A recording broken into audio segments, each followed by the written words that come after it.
Konnichiwa, Namaskar, Her Excellency Ambassador Nagba Malik, Mr. Kusai Sakuma-san, Mr. Shoei Hara-san, Mr. Nirmal Kumar Minda, President ASSOCHAM, all the distinguished investors, entrepreneurs, innovators, friends from the startup ecosystem from India and Japan, friends from the media, ladies and gentlemen. I must learn from all the startups how to be brief and crisp. Politicians can do better without long speeches. Japan, known for precision, high quality, discipline, and craftsmanship, has taught the world a very profound lesson. Great companies are not built for a quarter performance or an annual performance. They are built for generations. India, with the world's third largest startup ecosystem, it's now 10 years since we launched Startup India, thanks to which our startup numbers have increased dramatically from just about 400-500 10 years ago to nearly 250,000 today, has seen a big change in mindset. A young man or woman in India today is not just a job seeker. They are job creators, they are innovators, they are thinkers. They come up with new ideas. They're ready to fail. They're willing to make failure a stepping stone to success. They're willing to fail and rise again for better times for another day. They're willing to take risk. They're willing to risk lucrative careers, high salaries. And so many of them have come out winners. We have nearly 130 plus unicorns, several hundred sunicorns. And all these young men and women truly make India proud, not only of their achievements, but their ability to think differently, their ability to make the life of the common citizen better, their ability to bring about better ways to do the same business, what we call ease of doing business, their innovations which help introduce new products into the market.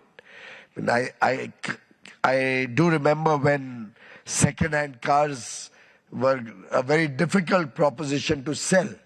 You were literally looking for somebody to buy a single car, and the choices were very few. But when they aggregated it, brought an overlay of technology, and made it a more universal offering, people started getting good values. Insurance policies are issued instantly. Loans, we just heard, can be sanctioned in 2 minutes, and a quick KYC, credit check, and disbursement. The world is changing, and entrepreneurship today is not just limited to large cities. We just heard our young man from Indore for his offerings in the deep tech sector. In fact, half of the new startups in India are from tier 2, tier 3, smaller towns, smaller cities, and make us proud of the deep penetration of this ecosystem through the length and breadth of India. A lot of it was also supported by the Digital India mission, thanks to which 5G connectivity is now available across the country.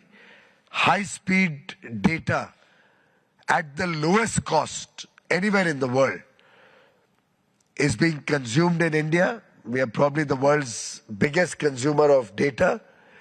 We have low-cost energy in every home, in every business. We are an energy surplus country, and we produce 1.4 million STEM graduates every year, providing a huge pool of talent. Young India with an average age of 29 years. Entrepreneurial India with generations of entrepreneurship. An India which believed in science, which believed in technology several hundreds of years ago, is today coming out of the shadows and re-emerging as a significant technology player in the Committee of Nations. We started with a $1 billion, $1.5 billion fund of funds to seed startups about 7-8 years ago. It's been used to catalyze investments of about $10 billion, along with other co-investors through the AIF model. We have recently launched the second startup fund of funds of $1 billion, which we believe will give a big leg up to the deep tech sector, where this money is going to be focused on. And we invite Japanese investors to co-invest along with this fund and along with other funds that are working through the AIF models in India, providing seed funds, credit guarantee, market access or ability to engage with the government for proof of concept or penetration into government procurement. Our effort is that no startup should ever falter or miss the bus for want of funding. And in that respect, Japan is an indispensable, a very valuable partner for India. With your industrial strength, with your technology outlook, with your large pools of capital, patient capital as was just highlighted. In fact, Japan is the 5th largest investor of foreign direct investment in India already. And in the course of my last 3 days in Japan, I go back very excited about the possibilities in the future. I see a huge interest in the more than 100 business persons I've interacted either individually or collectively in the last 3 days, possibly now close to 200 after today's engagement. I have no doubt in my mind that the largest ever delegation of 200 plus business persons to leave the shores of India found the right destination to come, and that is your beautiful country of Japan.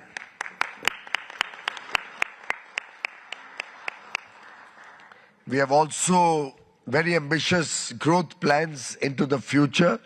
A $4 trillion GDP aspires to be a $30 trillion GDP by 2047, when we will celebrate 100 years of independence.